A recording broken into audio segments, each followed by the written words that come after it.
Hello and welcome to the Florida Peanut Podcast. I'm Noah Walker with all things visual marketing here in Lake City, Florida. And joining me in studio for this episode is the Executive Director and Fearless Leader of the Florida Peanut Federation, Laura Feller-Goss. Hello. And joining us via Zoom, that's going to be a wonderful conversation, is Miss Sarah Andrews of Fort White High School, who is their FFA sponsor and ag teacher, both for the high school students and the 8th grade level students, correct?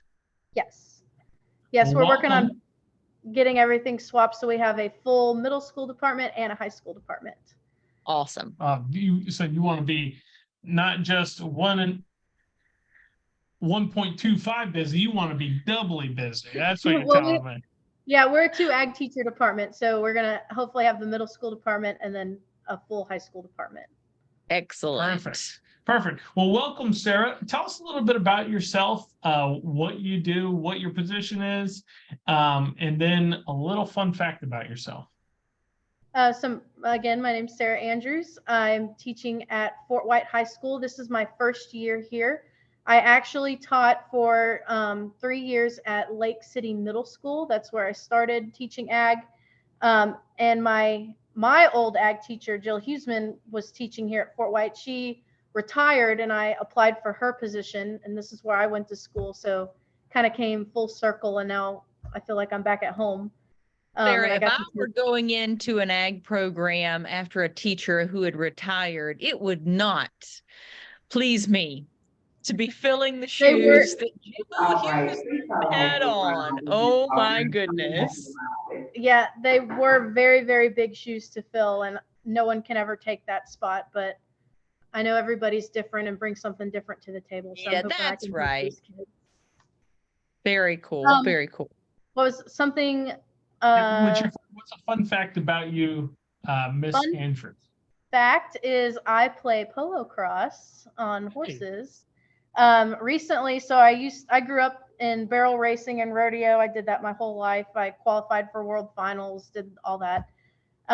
And my barrel horse actually passed away, and my friends and I got weirdly sucked into polo cross, which is totally different. It's literally lacrosse on a horse. So you have like the stick and you play in teams of 3.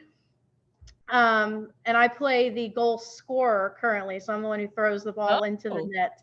And we actually have a tournament coming up in March in Ocala. So if you want to come watch me play. That's so I've recently learned about this polo cross for editorial purposes. Really? For an upcoming publication. So yeah, absolutely. I'm excited. Hey, we're looking for sponsors if Florida Peanut Federation wants to sponsor. Yeah, there you go. Everything I know about polo, I learned from the movie Pretty Woman. It's polo, but it's polo cross. So they're not hitting the balls on the ground. We're catching them. Scooping it up, knocking each other off horses and all kinds of stuff. Wow, Sarah. Hardcore. I didn't know that we were talking to somebody who's so hardcore today. Yeah. That's a lot of fun. Also known as a Hey, I love it. Well, Miss Sarah, so as an ag teacher who's also an FFA sponsor, how do you cycle those two together? How does ag education feed into FFA and vice versa?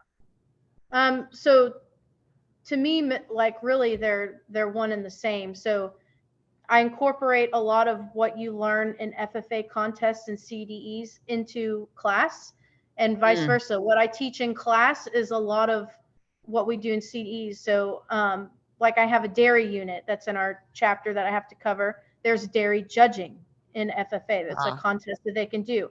I have a forestry unit that we teach. There's a forestry contest that they can do. So I really like the aspect that if they're learning something in class that really interests them, I can say, hey, if you really like this, there's a contest in FFA that you can really learn a lot more specifically about that. And you can compete against other chapters and other students that enjoy it as well and get to network and meet people in that industry. That's so really a lot of times, cool, Sarah. That's really cool that they have the exposure and then the opportunity to go further if that's something they're interested in. That's really, really smart. Now, so how do you influence kids to find those things that they're interested in, and develop their aspirations in those fields through a CDE. How does that work? How do you do that? So one of my biggest things that I feel educators should do is provide opportunities and experiences for students instead of just rogue mundane, here's your notes, here's your worksheet. But really trying to get creative with assignments and experiences so they can make a better connection with what they're learning. So, for instance, I said I teach the dairy chapter. One of the things that we do within that chapter is not only learn all about dairy, but they learn how to make ice cream. And I have a connection with North Florida Holsteins and Bell, and we go on a huge field trip there, and they get to see the whole process of from when the calf is born to when it's being milked, and they get to watch that milk go up, get processed, and loaded onto the truck. So they get to see that whole experience. They get to go to the calf yard. They get to see the sick bay. They get to talk to people who are working at the dairy. Like this week, literally in my back shop, my 8th grade finished their hand tools chapter. And so to tie all that in together, they got to build birdhouses.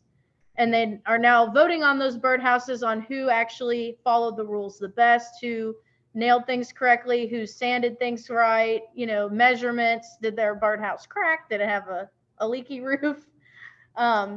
So trying to find things for them to do that can connect what they're learning in class to like real world, I feel like is how I can accomplish that.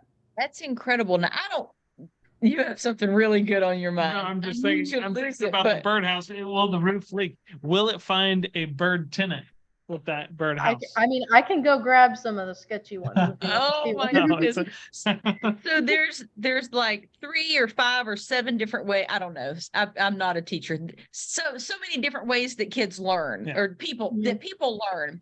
And it sounds like to me that you really make a point to hit all those. Are they visual learners? Are they auditory learners? Or I don't know what these things are, but it sounds like you really hit that. And then when they go one step beyond the lecture and the worksheet to the hands-on, that really takes it home across the board.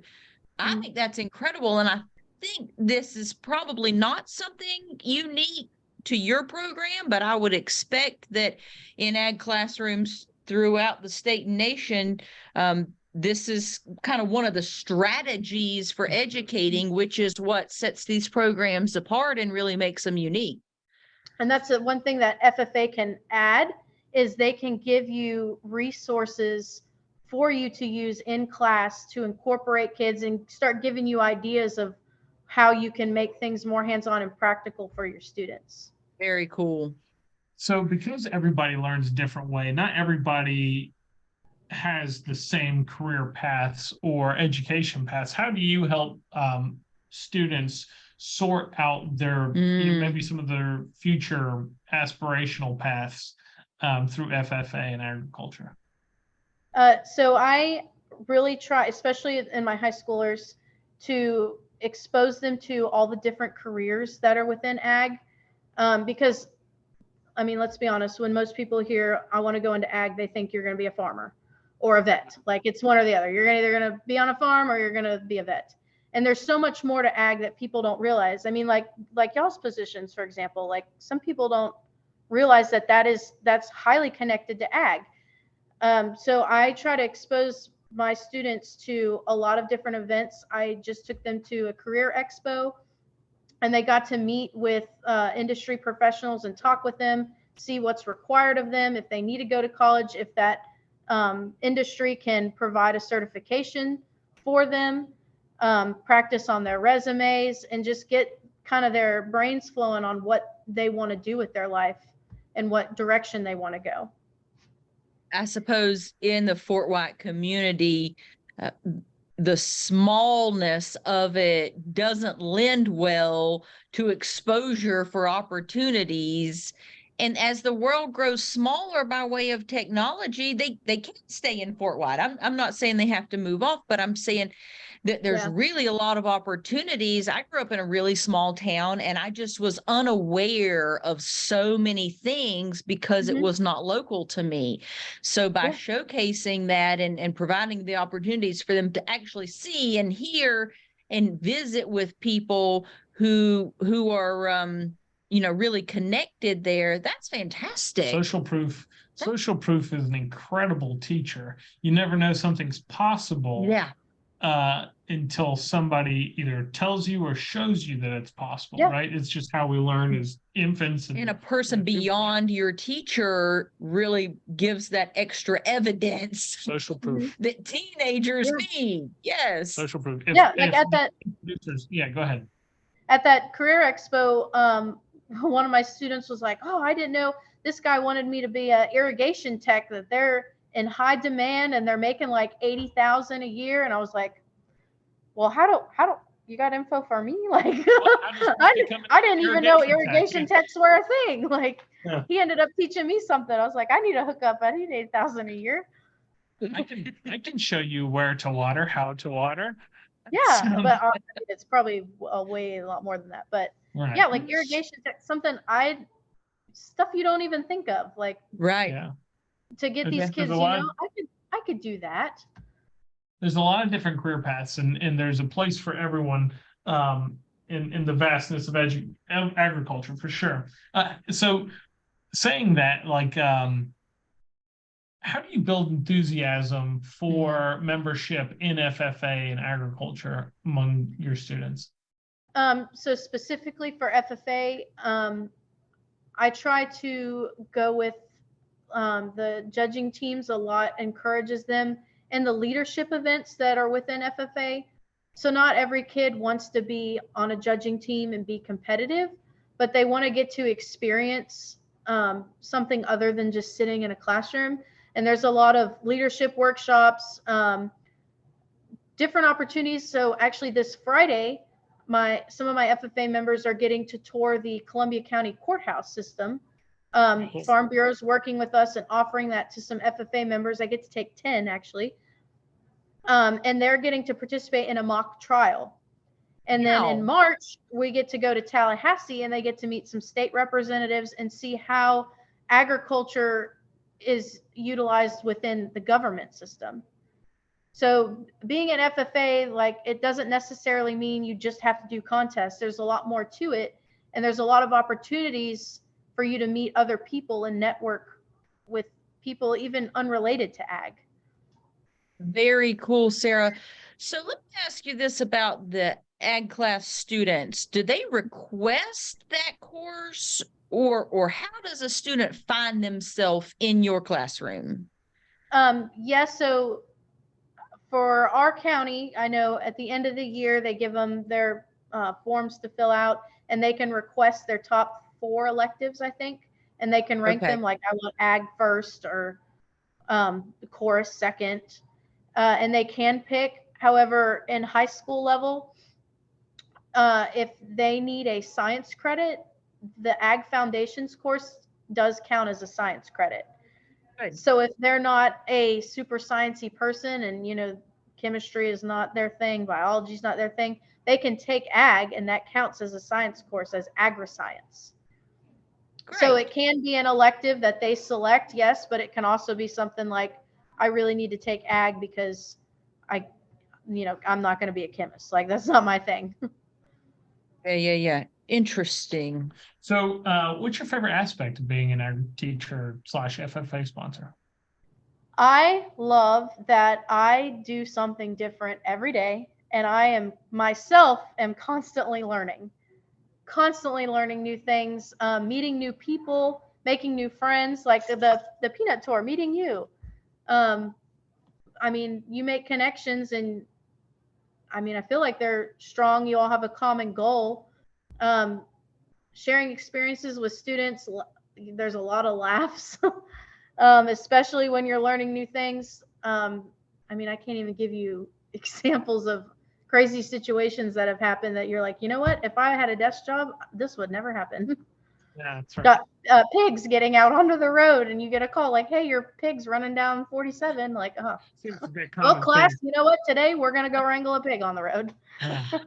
Yeah. Time to learn how to hog tie. In real life. Yeah. Oh my Goodness. goodness. Great. Oh Well, my I'm learning goodness. something from, and if anybody's watching the video of this, they'll learn it too. Maybe the segmentation of the hog right over your right shoulder, our left, which you can In that yeah, background. that background. Yeah, perfect. Parts, So they're like well, parts of the pig.